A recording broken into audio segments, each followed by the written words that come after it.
coming up next on Friday Night Nicktoons. A tune we picked for you. Stay here.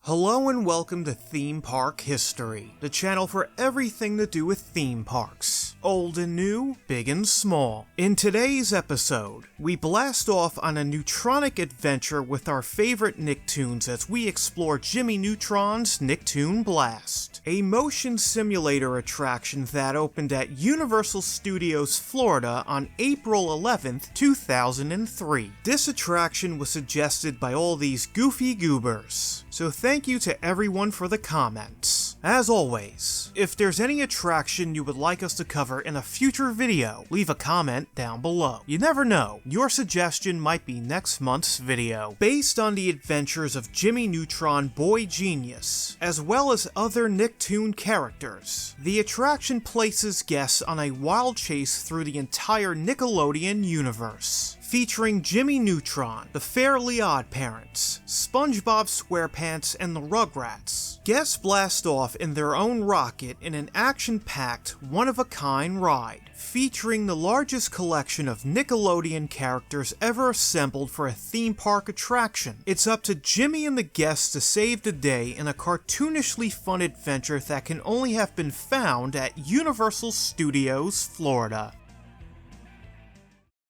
Eric Kubiak. This morning, just another kid in a theme park. Now, Nickelodeon Game Lab inventor. Let's use the slingshots and the rubber chickens. Put a kid in a bowl with the giant fly swatter. Use the blindfolds. Now, let him rip. At Nick's Game Lab, kids make the rules. Only at Nickelodeon Studios, the place where Nick is made. This has been an update from Nickelodeon Studios at Universal Studios in Orlando, Florida. So since we've already taken a look at the history of the first cable channel for children in our Nickelodeon Studios video, let's explore what many remember. You know what? As I was saying, let's explore what many remember the most from the Kids Network. It's cartoons. By the time the world's first headquarters for kids opened at Universal Studios Florida in June 1990, the channel was already a hit, as kids were watching more children programming on Nick than ABC, CBS, and NBC combined. While its lineup consisted of original shows like Double Dare and Mr. Wizard's World, the growing popularity of the channel would force Nickelodeon to create more content for its expanding audience. The success of the original shows would help push Nickelodeon in creating its own original cartoons. The development was a reversal of the network's previous concerns, as it previously refused to produce weekly animated series due to the high production costs. While the network had aired cartoons before, many were either acquired or imported and were reruns of older series. While looking for projects, Nickelodeon executive Vanessa Coffey had one goal in mind: to find ideas and concepts that look completely different than the toy-centric cartoons that dominated the 1980s. On August 11th, 1991, Nickelodeon would debut its first three original animated series, Doug, Rugrats, and the Ren and Stimpy Show, under the Nicktoons banner. Known for their experimental approach to traditional animation, the three shows would become huge hits for the network, so much so that in 1993 they would create its first fully original in-house series, Rocko's Modern Life. Nick would partner with Paramount Home Entertainment to release episode compilations of these Nicktoons on VHS, which quickly became top sellers when released. Over the next few years, the network would go on to debut new Nicktoons, including Our Real Monsters in 1994, Kablam and Hey Arnold in 1996, The Angry Beavers in 1997, Cat Dog and the Wild Thornberrys in 1998, That was is smashing. Rocket Power and SpongeBob SquarePants in 1999, The Fairly Odd Parents and Invader Zim in 2001, and Chalk Zone in 2002. The Nicktoons banner would become a staple for Nickelodeon, as some of the shows would go on to be the most popular on the channel. Wanting to capitalize on the Nicktoons' success and already in a working relationship for Nickelodeon Studios, Universal Studios Florida and Nickelodeon would come to an agreement to create an attraction based around these characters in July 2002. Originally known as the Nicktoon Blast, the attraction would replace the Fantastic World of Hanna-Barbera, which opened with the park in June of 1990. The decision to replace the attraction was actually made in 1998, as the ride's attendance levels began to dwindle due to guests being less aware of who these Hanna-Barbera cartoon characters were, replacing the 30-plus-year-old cartoon characters with the Nicktoons, who were at the peak of their popularity, made it an easy decision for Universal. Construction on the attraction would begin in late 2002, with Mario Camberg and Trey Stokes, who helped design the Fantastic World of Hanna-Barbera, assisting in the development of the attraction. The attraction's layout and ride system would remain the same, as with the exception of the post-show area, the ride reuses the same sets and theming Hanna-Barbera used, with a few minor cosmetic changes. Unlike Hanna-Barbera's ride film, which was created by multiple animation studios, this ride film would be created entirely by Nickelodeon Animation Studios. Since the ride film was created solely by Nickelodeon with its parent company Viacom Productions as a distributor, the attraction is a rare occurrence in which Universal had very little to no involvement. During the planning and development of the Nicktoon Blast, it was decided to make one Nicktoon act as the host for the attraction, Jimmy Neutron, created by John Davis. The idea for the Nicktoon dates back all the way to the 1980s when Davis wrote a script for a short film titled Runaway Rocket Boy, starring a prototype character for Jimmy named Johnny Quasar. Using the 3D computer graphics software Lightwave 3D, Davis would create a 40-second demo and debut it at the 1995 SIGGRAPH convention, grabbing the attention of Nickelodeon. After a successful pitch, a 13-minute-long television episode was developed. The network, impressed with both the character and the 3D technology, greenlit Davis to make a full-length feature film. The movie, Jimmy Neutron Boy Genius, would be released on December 21st, 2001, and go on to be a financial and commercial hit, grossing $103 million worldwide and nominated for the first Academy Award for Best Animated Feature. The film's success would lead to a spin-off television series called The Adventures of Jimmy Neutron Boy Genius, which premiered on July 20th, 2002. Wanting to capitalize on the Boy Genius's popularity, Nickelodeon decided to make Jimmy the host of the attraction, renaming it to Jimmy Neutron's Nicktoon Blast. Only needing 5 months and 2 weeks to be constructed, Jimmy Neutron's Nicktoon Blast would officially open at Universal Studios Florida on April 11th, 2003. While Universal and Nickelodeon have refused to reveal exactly how much the attraction cost, reports suggest it was anywhere between $6 to $10 million, with most of the budget going towards creating the ride film. Don't move. Jimmy Neutron's up next, right here on Nicktoons.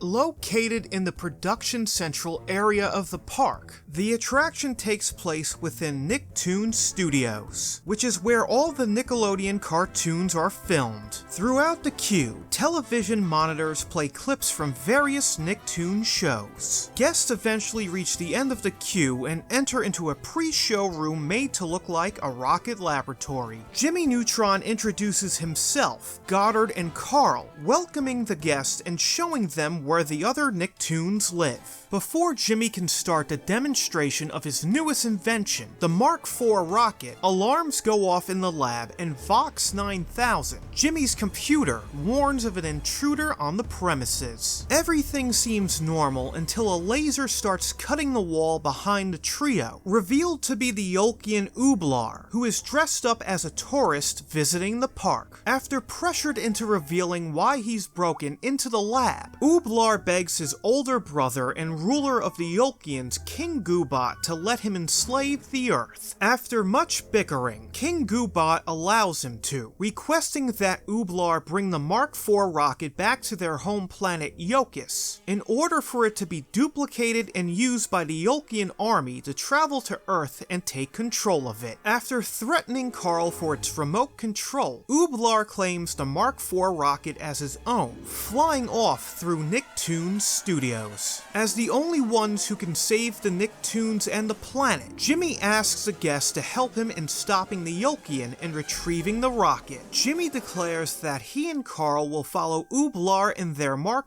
II rocket, while the guests will follow in the original and slightly unpredictable Mark I rockets. Jimmy assures everyone that he will safely pilot the guests by remote control right before the Mark I short circuits, causing a blackout. Guests exit the pre-show and head into the main theater where they board their Mark I rocket, each carrying up to 8 guests. Once all guests are seated in their rocket, Carl prepares for takeoff, nervously counting down from 10 for the launch, but Jimmy interrupts him by starting the rockets and leaving the lab. Jimmy and the guests chase Ooblar through Nicktoon Studios, where numerous Nicktoon cameos take place during the pursuit, narrowly avoiding being slimed. The rockets pass by Arnold's neighborhood and into the Rugrats soundstage, where the characters are enjoying a Reptar-themed birthday party at Tommy Pickles' house. While chasing Ooblar, the Mark I almost crashes right into Angelica, but Goddard pulls her out of the way just in time using his Roboclaw, carrying her throughout the house and up the stairs. Goddard drops Angelica on a bed before the rockets crash through a bedroom window and head into the Fairly Odd Parents soundstage. Now in Fairy World, Jimmy asks Cosmo and Wanda to help him and the guests, but Cosmo mishears "help us" with Elvis, using his wand to turn Ooblar into another terrible impersonator of the King of Rock and Roll. Carl yells "my aching head," which Cosmo once again mishears as Baconhead, changing Carl's hair into strips of bacon. Not really helping to save the day, Cosmo gives his magic wand to Carl, who wishes for Ooblar to go away, sending him and the rocket back to Yokis. Still needing to recover the Mark IV,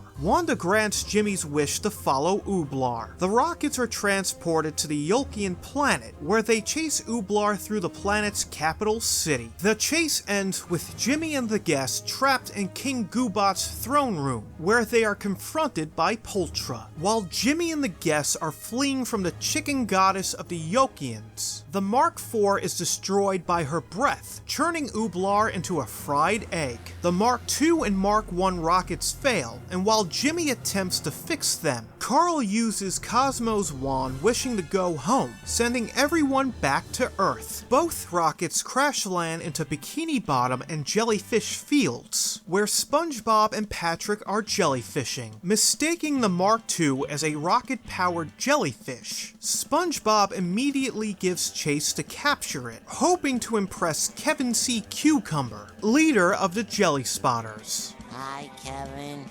Whatever. SpongeBob traps Jimmy in his jellyfishing net, blinding him and sending everyone crashing through downtown, ending with both rockets going through a drain pipe leading back to Jimmy's lab. Back in the lab, King Goobot breaks in, capturing Jimmy and Goddard in a floating bubble. Now in control of the Mark I, Goobot forces Carl and the guests to do the chicken dance, as the ride vehicle moves and bounces with the beat of the song. Breaking free from the catchy dance, Carl uses Cosmo's wand to shoot a laser blast that hits Goobot's staff, which controls the music and the bubble, ricocheting throughout the lab and eventually hitting the king, breaking his shell and turning him into nothing more than a mass of goo. Carl has one more magic trick up his sleeve, using the wand to wish for tons of llamas, one of them being the Dalai Lama, as Jimmy thanks the guests for saving the universe. Guests exit the attraction and head into an interactive play area, along with a SpongeBob meet and greet. Besides the post-show, there is the Nick Stuff gift shop, where Nickelodeon merchandise is sold. The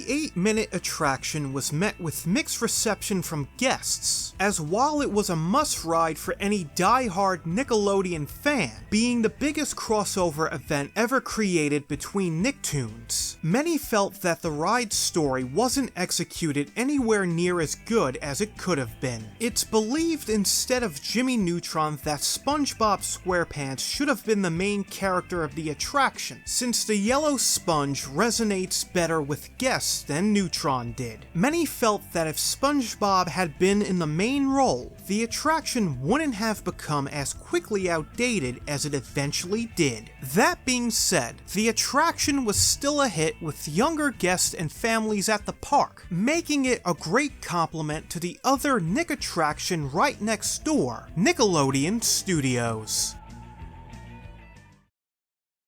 While Nicktoon Blast would prove to be a hit when it opened in 2003, just like many of the Nicktoons featured in the attraction, its run at the park wouldn't last for very long. Just a few years into the ride's operation, attendance levels began to decline, as many guests felt that Jimmy Neutron, whose TV show only lasted 3 seasons, ending in 2006, was already an old and outdated character. Universal would announce on March 14, 2011, that the attraction would close in order to begin work on an all-new experience based on an amazing concept. Only after 8 years of operation, Jimmy Neutron's Nicktoon Blast would officially close on August 18, 2011, in order to make room for its replacement, Despicable Me, Minion Mayhem. So why did the attraction close? By the time the attraction shut down in 2011, only 2 Nicktoons featured in the ride, SpongeBob SquarePants and the Fairly OddParents, were still producing new episodes, as the rest had either been cancelled or had ended their original television run. With the dwindling popularity and relevance of these Nicktoons by the early 2010s, it was an easy decision for Universal to replace them with the much more popular and annoying Minion characters that would appeal to children. Another reason for the closure of the attraction was Nickelodeon itself. By the mid-2000s, the channel had begun transitioning from a focus on animated Nicktoons and game shows to more traditional sitcoms, and by 2005, the majority of Nickelodeon production was taking place at Nickelodeon on Sunset, a closed-set facility in Hollywood, California. A casualty in these changes would be Nickelodeon Studios at Universal Studios, Florida. With no new shows being filmed at the park, the studio would officially close on April 30th, 2005. With the closure of the production studio, decline in popularity of Nicktoons and Nickelodeon's change in TV programming, the writing was on the wall for the attraction. As of September 2019, there are no Nickelodeon attractions currently operating at any of the Universal theme parks. While there are no attractions, both Florida and Hollywood still sell merchandise from Nickelodeon, with SpongeBob having his own store, SpongeBob StorePants in Florida. Besides selling merchandise and offering meet and greets, SpongeBob, along with Dora the Explorer and Diego, are featured in Universal Superstar Parade, which takes place daily at Universal Studios, Florida. While it's nice to see Nickelodeon still featured, it's a far cry from the earlier years when both Nickelodeon Studios and Nicktoon Blast were a 1-2 punch at the park.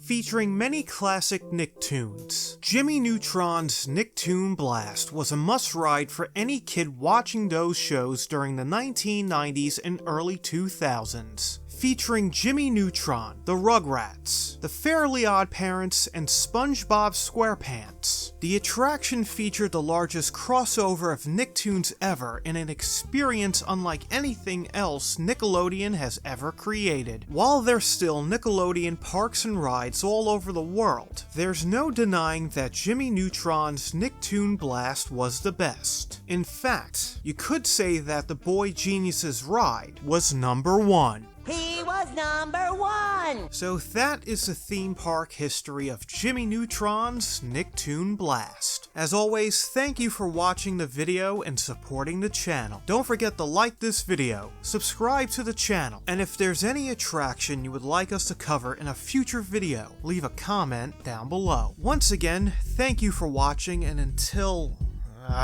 barnacles. Only SpongeBob could have fun with a jellyfish for 12 hours. You know what? That's it. I've had enough. I gotta get out of here. I can't take that music anymore. I'll give Hugh and the boys a call. I'm pretty sure we can think of something fun to do. 2 very boring minutes later. There's gonna be caribou chili tonight, boys. Cluck, cluck, yeah. Cluck, cluck, cluck, yeah. Ooh, caribou.